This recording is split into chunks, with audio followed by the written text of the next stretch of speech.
ওষুধ খাওয়ার সময় বিসমিল্লাহ বলা যাবে কিনা? অনেকে বলে বিসমিল্লাহ বললে রোগে বরকত হয়ে যাবে, এটা কি সঠিক?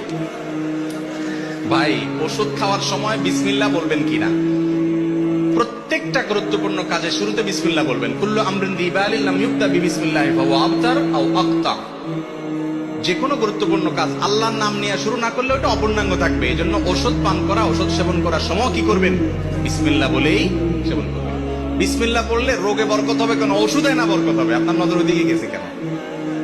বরকত হবে কিসে?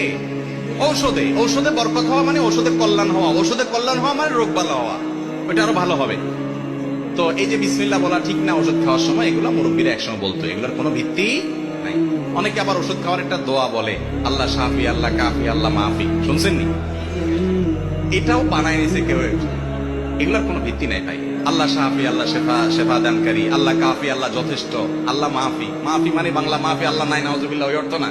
আল্লাহ মাফি মানে আল্লাহ মুআফিন থেকে, আল্লাহ মুআফিন আর কি। তো এই যে কথাগুলো বলা হয়, এই কথাগুলো আপনার বিশেষ করে এই দোয়াটা, এটা কোরআন হাদিসে আসে নাই। আপনি আল্লাহর নাম নিয়ে বিসমিল্লাহ বলে ওষুধ সেবন করে ফেলবেন।